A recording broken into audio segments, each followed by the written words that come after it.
This is the Batflip Podcast. Now, here's your host, Damien, David, and Matt. Hey, welcome in everybody to another season preview edition of the Batflip Podcast. I am Matt, and I'm here today with Damien. And today we're going to talk about the Detroit Tigers and their 2025 season. Last year, the Detroit Tigers made the playoffs for the first time since I believe 2014, 13. It was the first time in about 10 years that they had made the playoffs. So they went through a long rebuild. They really went through a failed rebuild and then did a rebuild. And they were able to break through last year and get back in the show. And they actually won a series against the Houston Astros and made it to the ALDS. So definitely an interesting team. They did make some moves in the offseason this year. Couple interesting moves. And Yeah, it's a franchise that seems to be headed on the right track, I guess. There's a few reasons for concern here, but Damien, what's your overall thoughts on the Tigers? Yeah, I think they're heading in the right direction. I think we're starting to see some of the fruits of their kind of rebuild. With guys like Riley Green and Dark Skubal kind of really breaking out, and they've had some pitching injuries for sure. That's kind of held that back a little bit, but I really like with where this team is heading. AJ Hinch has done a great job since taking over in that 2021 season. I think you've seen, them consistently build the right way. I know if you look at the record from the first year to the second year, there was a little bit of a dip, but I think that's just implementing his own things there. And I like where this Tigers team is kind of at right now, and where I could see them heading in the next 4 to 5 years. Is I think they really do have a superstar on their hands, and I know we'll get to that a little bit later. But I think they have a guy who you're going to be looking at as one of the best players in baseball. Yeah, definitely an interesting team, and we'll definitely get into that here in a little bit. But yeah, I guess we can start off by talking about what they did this offseason. And the list of moves isn't very long, but they're all No, pretty impactful. yeah. Gleyber Torres is the first one here, and brought him in from the Yankees. He's had such a weird career. He's had some ups and downs in New York.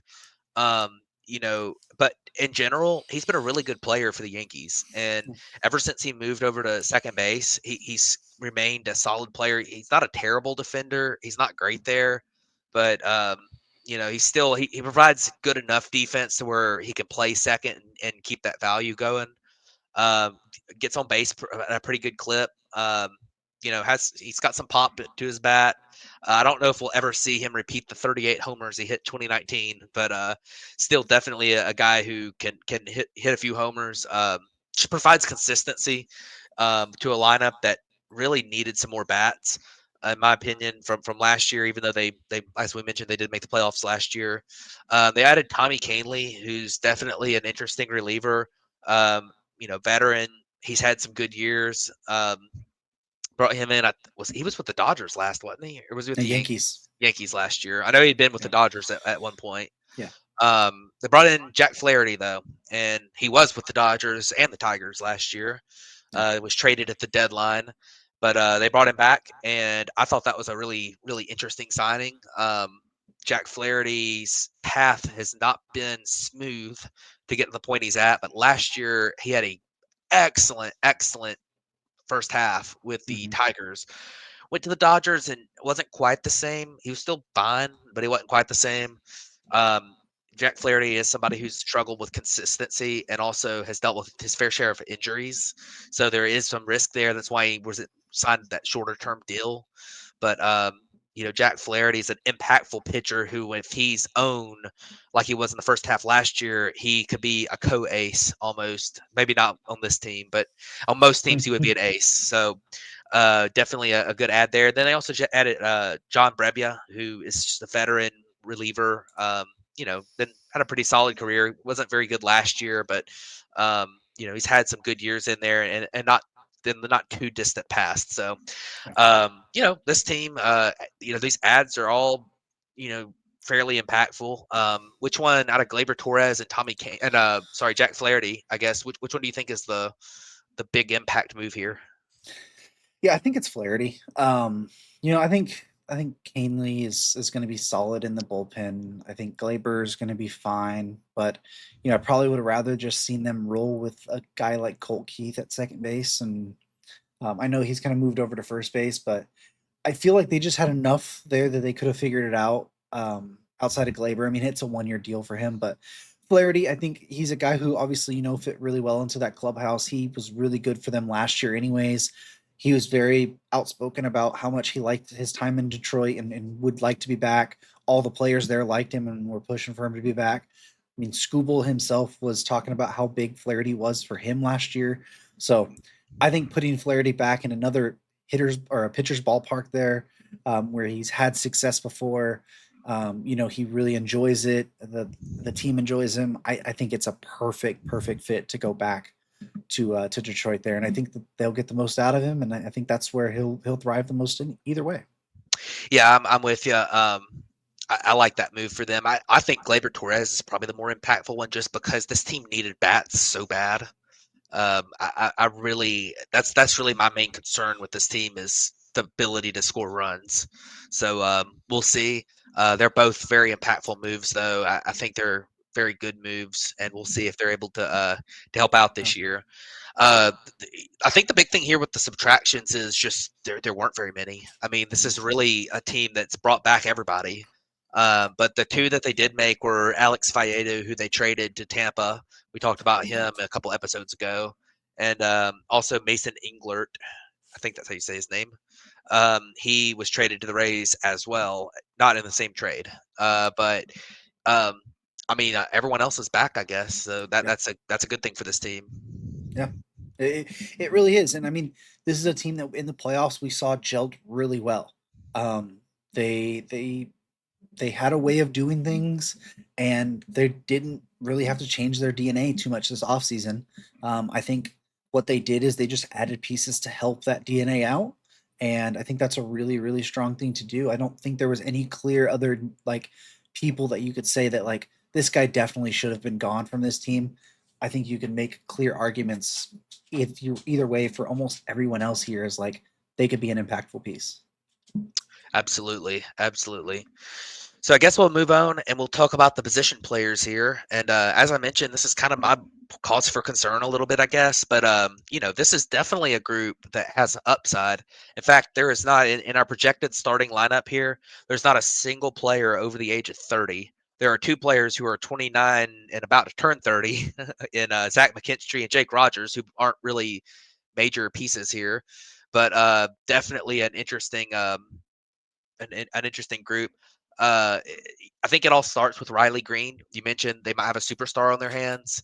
Um, Riley Green would be that guy playing left field now, playing in the corner.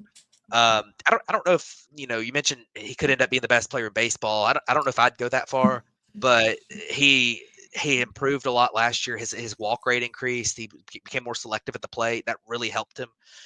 Started elevating the ball a little bit more, and he's a former top draft pick, top prospect. I mean, he's Yeah. starting to come into his own. I really like Riley Green. Yeah. I said he could be one of the best players in baseball. Fair enough. I really, really like what Riley Green does. If you look at his savant page, it is basically bright red on almost anything. His expected batting average is there, but he's a guy who he's doing this in Comerica first off, which is very hard place to be a hitter. He had an 827 OPS last year, 24 homers, and that was his kind of true start to his breakout. He's only 24 years old. Yeah. Like I think there's a ton of room for him to grow. He could easily be a guy who hits. I mean, in 2023 he hit 288. So he could easily hit 280, 290 with 30 plus homers here and have, close to a 900 OPS. Like I think there's a ton of room for Riley Green to improve as long as he can stay healthy. But he had last year was kind of the first year with 584 plate appearances. So this team is going to go as Riley Green really drives them basically. Yeah, absolutely. Looking at center field, you've got Parker Meadows listed. Now he is dealing with an arm injury. We're not sure what the time frame on that is right now.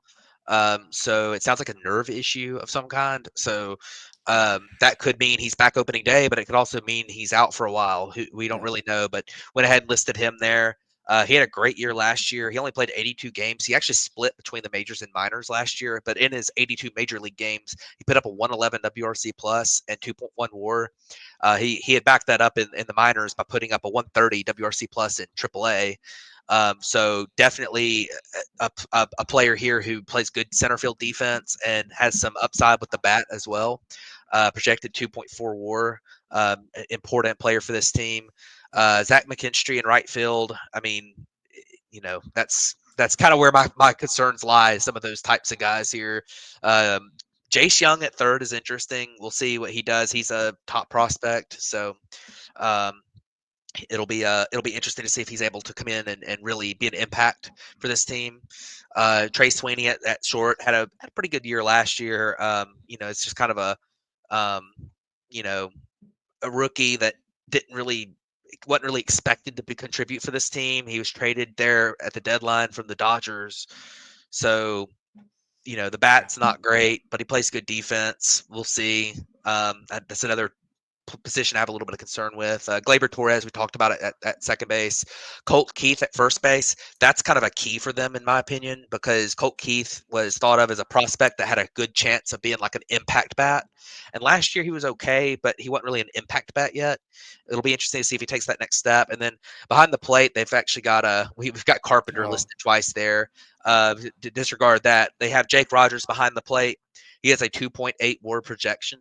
So good defensive catcher. Not the best bat there, but he's got a little bit of pop. And then Kerry Carpenter is their DH, who he's a very solid DH. So we'll see what happens with this offense. Damian, out of all these guys, you kind of got the guy. I think we know we got Gleyber Torres. We talked about Riley Green, Parker Meadows. Out of these other guys, which one, especially Colt Keith and Jace Young, which one of those guys do you think steps up and becomes a real contributor for this team this year that can really help move them forward? yeah. So that's my bad on the name issue Oh, here. yeah. When I'm mindlessly doing that, that is something you miss on. But what I will say about it is, I guess I just really wanted to mention Kerry Carpenter and how much of a fan I am of his, Yeah. that I had to list him twice. He's a major platoon bat, but this is a guy who's going to have a very, very good year in a strong slide platoon there. He could play some right field too if they didn't want to put McKinstry. I just think defensively, it's probably a little bit better to have McKinstry out there than Carpenter. Um, out of the two corner infielders, though, if you're listing there, I mean, it has to be Keith, I guess. I think he's got his time up in the majors a little bit. He's got his dinks and dunks to him. Jung, he had a little bit less time there. He showed some promise with the 102 WRC plus, but you don't know exactly. He had almost a 31% strikeout rate, although the walk rate was 16%. So he's being patient there still. But I think Keith had the bigger kind of prospect pedigree a little bit. So I'd look for him to be a guy to potentially take the next step. And I mean, we didn't mention him because he's not in the projected stuff, but I still do think there's a role for Spencer Torkelson to play on this roster, and even playing some time at first base and DH there. Yeah, and I think another thing you can kind of look out for is maybe Torkelson is the strong side of that platoon with Carpenter, and then maybe in the outfield you can put Justin Henry Malloy out there, who showed some promise last year as a rookie. Yeah. He's also a platoon split guy. He hits lefties really really well, so we'll see. Maybe he's the strong side of that platoon. But the Torkelson thing is definitely something to look out for here, because that is a player that was the number one overall pick, has a lot of talent, just never really caught on in the big leagues. He's really struggled. So, Yeah. maybe he'll figure it out at some point. He's definitely got the ability to do that. It's just, we're looking at year 4 or 5 of him in the big leagues, and it just hasn't ever clicked. So, um, I guess looking at their bench, you got Dylan Dingler. He's fine backup catcher. Javier Baez is still here. I mean, he's capable of playing defense still. I don't know that guys. Sometimes a guy like Javi Baez, you never know when he might figure something out for a half a season. But he's here because he's owed a lot of money. And Andy Ibanez, Wensil Perez is possibly going to be their center fielder because of the injury to Parker Meadows. So we'll see what happens there.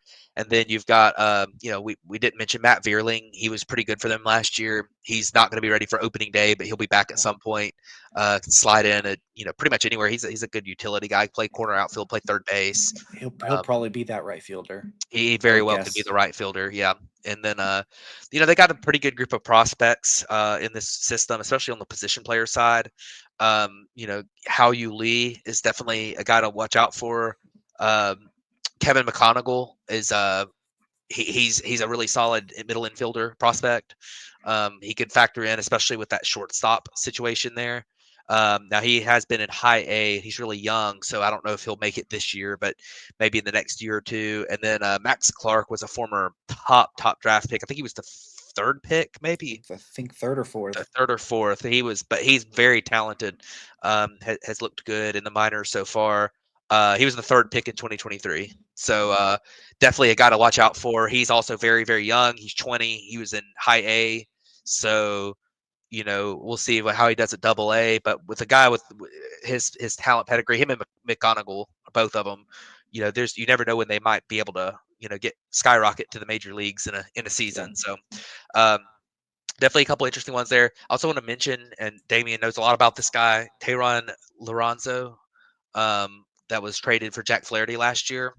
He's going to start the season in Double A. That's kind of one of those catcher first base bats. We'll see if he ends up being a factor here too. He's a top 50 prospect, so I thought he might be worth mentioning as well. But Yeah, I see. He's more of a first base DH type. yeah, He's not a good fielder, but he's going to hit for some good power, and he's not going to have much high of a batting average. But I mean, I wouldn't be surprised to see if he were to get some time this yeah. year in Lorenzo, anyway. So Gotcha.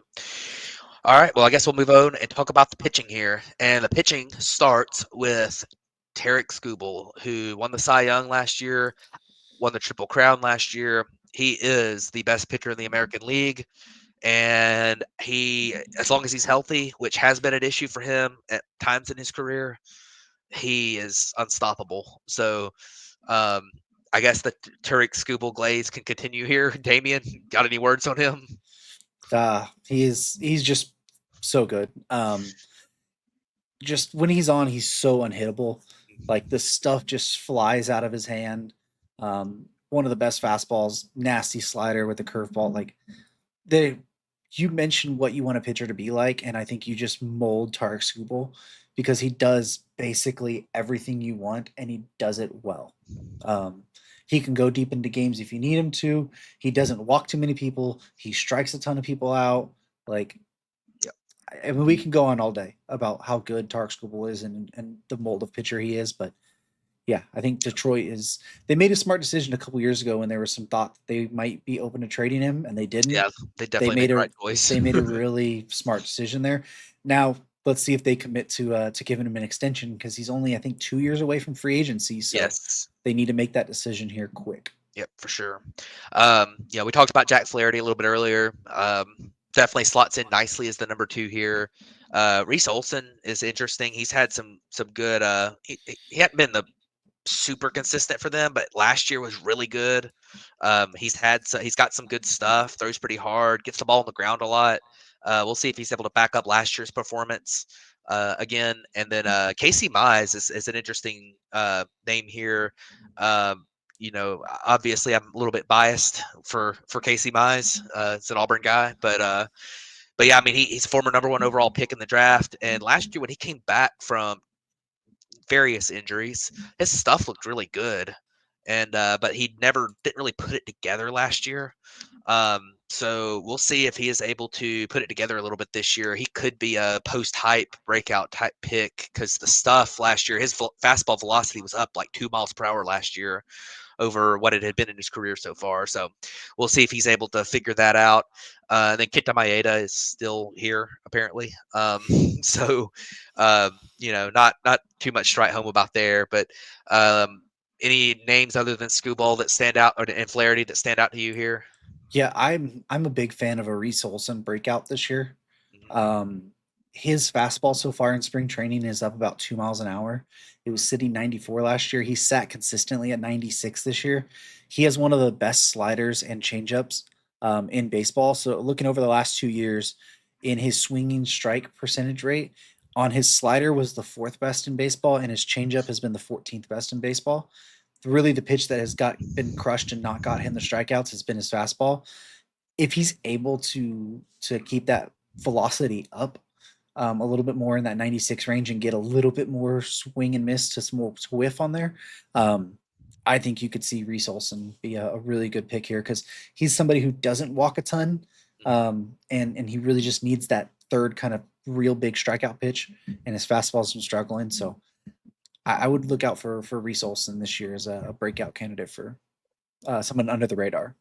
Yeah, yeah, I'm with you on that one. I guess we can go ahead and talk about their prospects here as well. Jackson Jobe.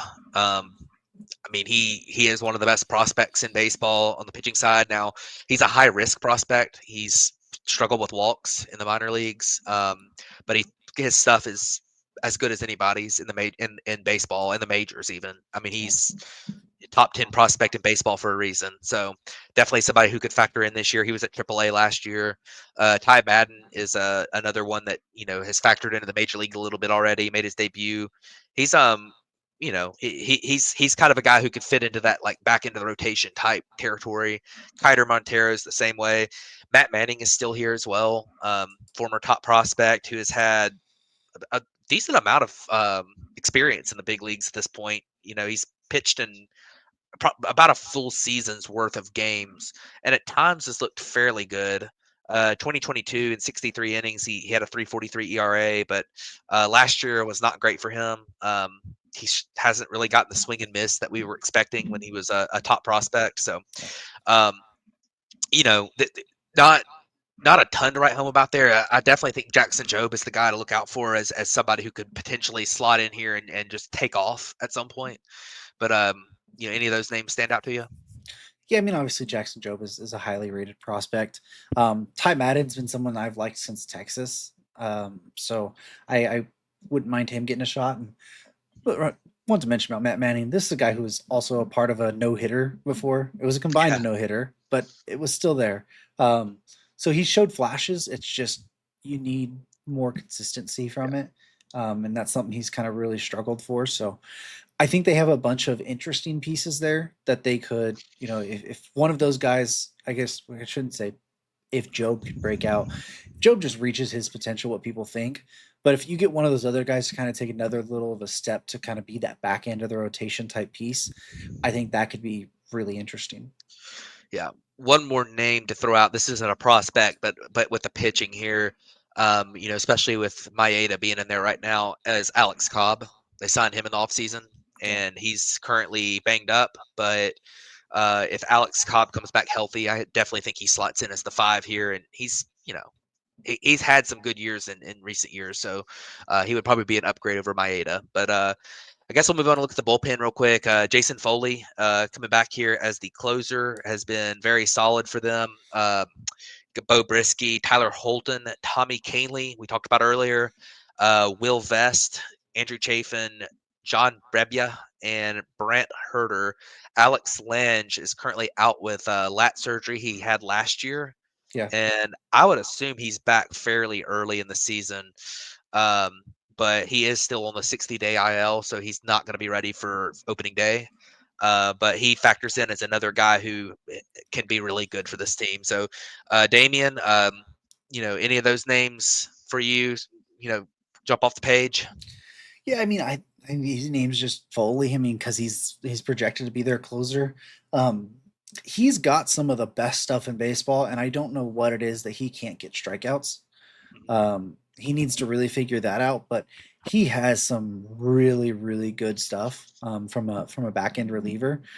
Tyler Holton, that's another guy that he's projected in the bullpen right now, but he started some games for them last year and was pretty good in that too. So I wouldn't even be surprised if they needed someone to stretch out a little bit and they wanted to do that. That Tyler Holton couldn't be a guy who went out there and got him 4 to 5 innings at a time or something from there. He's really good too. Yeah, absolutely. And I want to mention that 6 of these guys in their projected bullpen right now, and that does not include Alex Lange, who would be in that category as well, have a projected ERA under for, which is pretty impressive depth here. Now, part of that is because of the ballpark they play in, but Yeah. still, they've got some depth here. It's a pretty good bullpen. So, Well, it just points out to what we were talking about in the beginning of they're building a DNA. And their DNA right here is having a, really good starting pitching, but having a bullpen that anyone can come out at any time. And like AJ Hinch said in the playoff, it's going to be controlled chaos basically, every time with these relievers. So absolutely. So we'll move on now and talk about the outlook here. The over-under win total for this team is 83.5. So, Damien, taking over-under. I'm probably going to take the under here. I know they got 86 wins last year. That was behind a triple crown season from Skubal and a really good year from Riley Green. But I think there's just a little bit too much question marks right now. Around their hitting you're expecting a ton from guys like Jace Jung, from Colt Keith, from McKinstry being every day. I don't think Gleyber's bat's gonna, go over to Comerica the way some people think. So I'm kind of worried about the depth in the hitting as it is. So I'm gonna take the under, just barely. I think they're right around a 500 team, anyways. But I'm just gonna take the under here because I just don't believe the hitting for a full season is going to really amount to what they want it to. Yeah, I think I'm gonna take the over, but like barely. I have a feeling about this team that they're better than they're gonna be better than I.